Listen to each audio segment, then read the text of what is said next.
بسم اللہ الرحمن الرحیم۔ آج 25واں روزہ، اس لحاظ سے 25ویں پارے کا ہم مختصر خلاصہ پیش کریں گے۔ اس میں کل 5 حصے ہیں۔ حامیم سجدہ کا بقیہ حصہ، سورہ شورى کا مکمل، سورہ زخرف مکمل، سورہ دخان مکمل، سورہ جاثیہ مکمل۔ حامیم سجدہ کے بقیہ حصے میں اس بات کا بیان ہے کہ اللہ ہی عالم الغیب ہے۔ جیسے قیامت کا علم شگوفے میں کیا ہے، اس کا علم حمل میں کیا ہے اور وضع حمل کب ہوگا، ان تمام باتوں کا علم اللہ کے علاوہ کسی کو نہیں ہے۔ انسان کے ناشکرے پن اور مایوسی کا ذکر کیا گیا کہ جب اسے نعمتوں سے نوازا جاتا ہے تو غرور کرتا ہے، اور جب کوئی مصیبت پڑتی ہے تو لمبی لمبی دعائیں کرتا ہے۔ اس کے بعد سورہ شورى شروع ہوتی ہے اور اس میں کئی باتیں بیان کی گئی ہیں، جیسے کہ اللہ تعالیٰ تمام خزانوں کا مالک ہے۔ اس کے علاوہ اللہ کی قدرت کی بہت ساری نشانیاں ہیں، بارش کا نزول، آسمان و زمین کی تخلیق، جانوروں کی پیدائش، سمندر کی پیٹھ پر کشتیوں کا چلانا وغیرہ۔ نمبر 3، اولاد دینے کی طاقت صرف اور صرف اللہ کے پاس ہے۔ وہ جسے چاہے صرف لڑکی دے، جسے چاہے لڑکا دے، اور جسے چاہے دونوں دے، اور جسے چاہے بانجھ کر دے۔ سورہ شورى میں اللہ سمجھا رہے ہیں کہ قرآن کے نزول کا مقصد آخرت سے خبردار کرنا ہے۔ اس دن ایک گروہ اپنے اعمال کی بدولت جنت میں جائے گا اور ایک گروہ جہنم میں۔ پھر فرمایا، لوگوں کے باہمی اختلاف کے اصل فیصلے اللہ کرے گا، وہی رب ہے، اس کی کوئی مثال نہیں ہے۔ واضح کر دیا کہ زمین و آسمان کے خزانوں کا مالک وہی ہے، رزق کی تنگی اور فراخی اسی کے ہاتھ میں ہے۔ نبی کو حکم ہوا کہ آپ دین کی دعوت دیں، ان کی خواہشات پر مت چلیں، ثابت قدم رہیں، انصاف کریں، قیامت کے دن اللہ سب کو اپنے پاس جمع کر لے گا۔ جو آخرت میں صلہ چاہتا ہے اسے دنیا اور آخرت دونوں میں ملتا ہے، جو نیکی کرے گا بہتر اجر پائے گا، جو دنیا میں صلہ چاہتا ہے اسے آخرت میں کچھ نہیں ملے گا۔ ظالموں کے لیے دردناک عذاب ہے۔ اللہ باطل کو مٹاتا ہے اور اپنے کلمات سے حق کو ثابت کرتا ہے۔ وہ بندوں کی توبہ قبول کرتا ہے اور برائیوں کو معاف فرما دیتا ہے۔ رزق کے بارے میں فرمایا کہ اگر زمین میں رزق کو وسیع کر دیا جائے تو لوگ سرکشی کریں گے، اس لیے اللہ اپنے اندازے سے جتنا چاہتا ہے نازل کرتا ہے۔ اللہ بندے کی فطرت اور اپنی حکمت کے مطابق رزق اتارتا ہے۔ پھر کامیاب لوگوں کی صفات ذکر کی گئیں کہ وہ مومن جو اللہ پر توکل کرتے ہیں، کبیرہ گناہوں اور بے حیائی سے اجتناب کرتے ہیں، غصہ آ جائے تو معاف کر دیتے ہیں، رب کی اطاعت کرتے ہیں، نماز قائم کرتے ہیں، باہمی مشورے سے اپنے امور کا فیصلہ کرتے ہیں اور اللہ کی راہ میں خرچ کرتے ہیں، وہی کامیاب ہیں۔ پھر مشورے کی اہمیت بھی ظاہر ہوتی ہے کہ مشورہ انسان کو بہتری کی طرف لے جاتا ہے، یہ سنت بھی ہے۔ قیامت آنے سے پہلے اپنے حق کو قبول کرنا ہی فائدہ مند ہے۔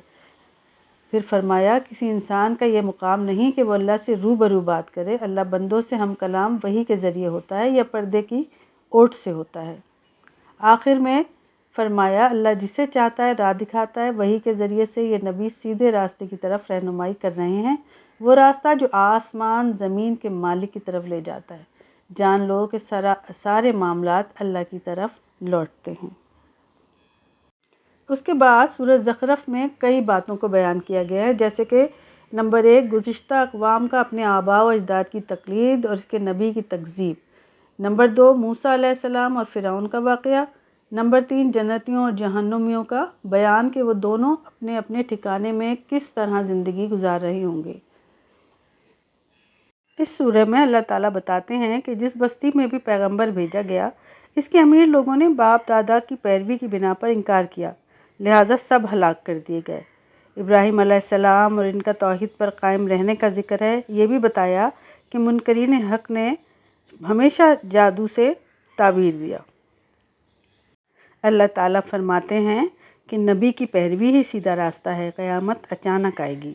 اس دن متقین کے علاوہ سب دوست ایک دوسرے کے دشمن بن جائیں گے۔ متقین اس دن سے بے خوف ہوں گے، ان سے فرمایا جائے گا کہ تم اور تمہاری بیویاں جنت میں داخل ہو جاؤ اور خوش رہو۔ اس سورت کے آخر میں پھر توحید کا اعلان کر کے شرک کا انکار کیا گیا۔ اللہ ہر قسم کے شرک سے پاک ہے، وہ ہر چیز کا مالک ہے۔ اس کے بعد سورۃ دخان میں کئی باتیں ہیں۔ نمبر 1 قرآن مجید کے نزول کا بیان۔ نمبر 2 شب قدر کا تذکرہ کہ اس میں تمام مضبوط امر کا فیصلہ ہوتا ہے۔ نمبر 3 اہل مکہ کی ہٹ دھرمی کہ نبوت کی نشانی دیکھنے کے باوجود اپنے کفر پر اڑے رہے اور کہا کہ یہ تو سکھایا ہوا مجنون ہے۔ نمبر 4 شجرۃ الزقوم کا بیان کہ یہ مجرموں کا کھانا ہوگا۔ رمضان کے آخری عشرے کی راتوں کی اہمیت اس بات سے بہت زیادہ واضح ہو جاتی ہے کہ اللہ تعالیٰ نے قرآن کی قسم کھا کر فرمایا کہ یہ خیر و برکت والی رات میں نازل ہوئی تاکہ اس کے ذریعے سے خبردار کیا جائے۔ اس رات اللہ کے حکم سے ہر چیز کا حکیمانہ فیصلہ کیا جاتا ہے۔ حدیث کے مطابق سال بھر کے فیصلے اس رات فرشتوں کے حوالے کر دیے جاتے ہیں۔ شب قدر میں قرآن کا نزول لوح محفوظ سے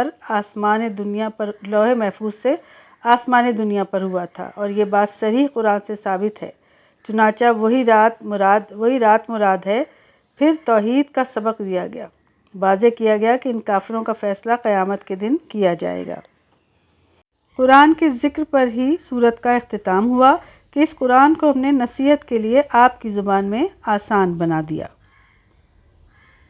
اس کے بعد سورہ جاثیہ میں بھی اللہ تعالیٰ نے بہت سی باتیں کی ہیں۔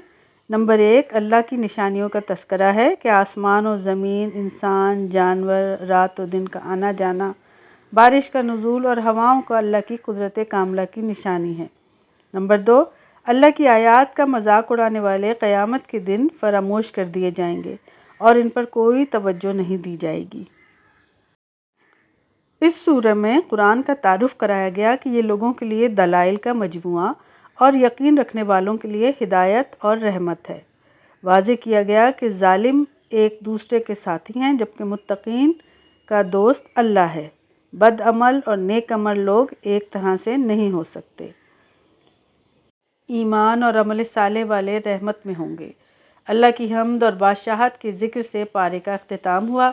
تمام تعریف اللہ ہی کے لیے ہے جو آسمان اور زمین کا مالک ہے۔ آسمانوں اور زمین میں کبریائی اسی کے لیے ہے، وہ زبردست غالب ہے۔ اللہ تعالیٰ ہمیں اللہ کے احکام ماننے کی توفیق عطا فرمائے۔ آمین ثم آمین۔ والآخر دعوانا ان الحمد للہ رب العالمین۔